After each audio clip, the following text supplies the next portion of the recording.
Hello नमस्कार दोस्तों, एक बार फिर से स्वागत करते हैं आप सभी का हमारे YouTube channel Sunday study plan पे।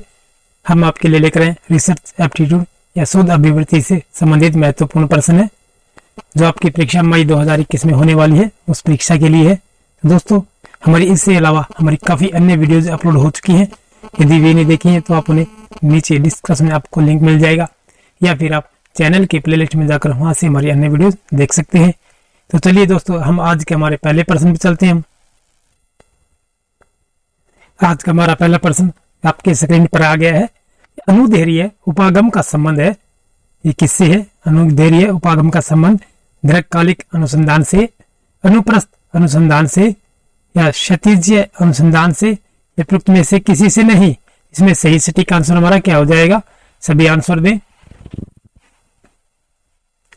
दोस्तों। वीडियो को लाइक कर दीजिए और अपने दोस्तों के साथ शेयर कर दीजिए, चाहे जितने भी ग्रुप हैं आपके व्हाट्सएप में, ग्रुप में या फेसबुक पर, इंस्टाग्राम, ट्विटर पर, उन सभी जगह पर अपना वीडियो को शेयर कर दीजिए। और चैनल को अभी तक सब्सक्राइब नहीं किया तो सब्सक्राइब कर लीजिए। तो सही आंसर दीजिए, क्या होगा? अनुदैर्घ्य उपागम का संबंध किससे होता है? ये ऑप्शन नंबर ए हमारा सही आंसर हो जाएगा। दीर्घकालिक अनुसंधान से होता है हमारा ये अनुदैर्घ्य उपागम का संबंध जो है। चलिए अगला प्रश्न चलते हम। उपागम के आधार पर अनुसंधानों के वर्गीकरण की युक्ति का जन्म हुआ है जैविक विज्ञानों से, शुद्ध विज्ञानों से, मनोविज्ञान से, उपरोक्त में से किसी से नहीं। इसमें सही आंसर हमारा क्या हो जाएगा? उपागम के आधार पर अनुसंधानों के वर्गीकरण की युक्ति का जन्म हुआ है, किससे हुआ है ये? देखिए, जैविक विज्ञानों से। ऑप्शन नंबर ए हमारा बिल्कुल सही आंसर हो जाएगा। चलिए अगला प्रश्न चलते हैं हम। अनुदैर्घ्य उपागम में अनुसंधानों का प्राथमिक रूप से संबंध पाया जाता है कालक्रम से, जननिकी से, न्यायादर्श से, उपरोक्त में से कोई नहीं। इसमें सही आंसर हमारा क्या हो जाएगा? सब आंसर दे। अनुदैर्घ्य उपागम में अनुसंधानों का प्राथमिक रूप से संबंध पाया जाता है। ये किससे संबंध पाया जाता है? अनुदैर्घ्य उपागम में अनुसंधानों का, जी हाँ, ये कालक्रम से मिलता है। ये ऑप्शन नंबर ए हमारा बिल्कुल सही आंसर हो जाएगा। क्रॉस काट अनुसंधानों का आधारीय प्रकृति का संबंध है। ये किससे संबंध है इनका? न्यायादर्श से, सांख्यिकी से, मनोवृत्ति से, इनमें से कोई नहीं। इसमें सही आंसर हमारा क्या हो जाएगा? क्रॉस काट अनुसंधानों का आधारीय प्रकृति का संबंध है। ये किससे संबंध होता है? ये यहाँ सभी आंसर दें।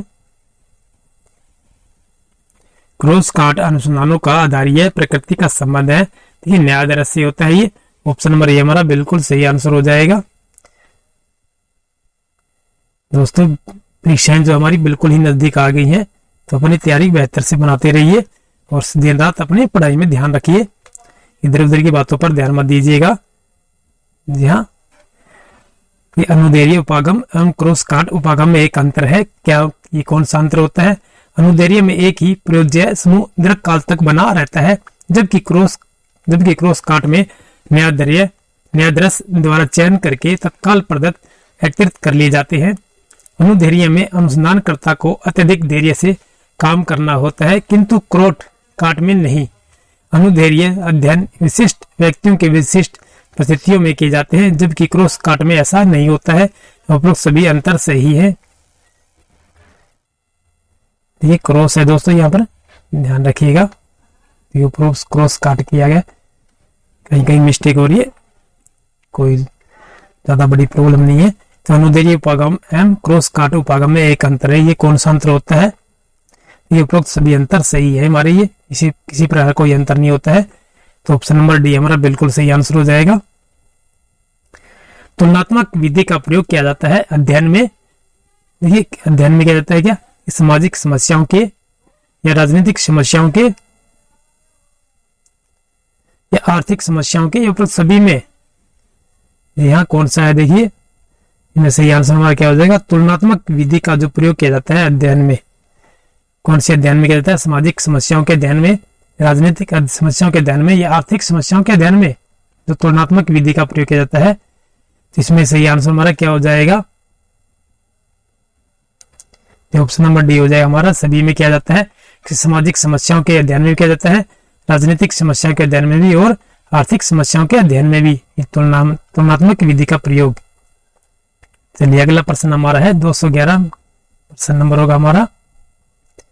यदि अनुसंधानकर्ता समय पर प्रश्नावली उत्तरदाता के पास न भेजे तो इससे क्या हो जाएगा कि प्रश्नावली के लौटाने में बाधा उत्पन्न होती है, उत्तरदाता नाराज हो जाता है, उत्तरदाता उत्तर नहीं भेजता है, उपरोक्त में से कोई नहीं। तो इसमें से सही आंसर हमारा क्या हो जाएगा, यदि अनुसंधानकर्ता समय पर प्रश्नावली उत्तरदाता के पास न भेजे तो इससे क्या होगा। जी हाँ दोस्तों, सही सटीक आंसर हमारा क्या हो जाएगा कि प्रश्नावली के लौटाने में बाधा उत्पन्न होती है। ऑप्शन नंबर ये हमारा बिल्कुल सही आंसर हो जाएगा। कि सहभागी अवलोकन में अनुसंधानकर्ता ये समूह में जाता है और वही बस जाता है, क्या समूह में अपने नौकर को भेजता है, समूह से दूर रहता है, ये प्रयुक्त में से कोई नहीं। तो इसमें सही आंसर हमारा क्या हो जाएगा, कि सहभागी अवलोकन में अनुसंधान करता क्या करता है, ये किसी के साथ अवलोकन करने में अनुसंधान करता जो है क्या करता है, कि समूह में जाता है और वहीं बस जाता है, या समूह में अपने नौकर को भेजता है, या समूह से दूर रहता है, या प्रयुक्त में से कोई नहीं। इसमें सही सटीक आंसर हमारा क्या होगा, देखिए समूह में जाता है और वहीं बस जाता है, कि ऑप्शन नंबर ए हमारा बिल्कुल सही आंसर हो जाएगा। चलिए अगले प्रश्न चलते हैं हम। अनुसंधान के अध्ययन जैसे लिखे जा सकते हैं कि प्रश्न और कथन के रूप में, केवल कथन के रूप में, केवल प्रश्न के रूप में, या संभावना के रूप में। इसमें सही आंसर हमारा क्या होगा दोस्तों, जल्दी से आंसर दें। ये अनुसंधान के उद्देश्य लिखे जा सकते हैं, किस प्रकार लिखे जा सकते हैं अनुसंधान के उद्देश्य,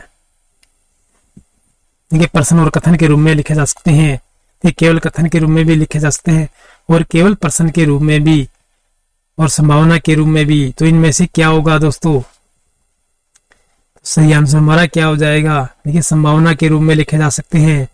अनुसंधान के उद्देश्य जो है संभावना के रूप में लिखे जा सकते हैं। ऑप्शन नंबर डी हमारा बिल्कुल सही आंसर हो जाएगा।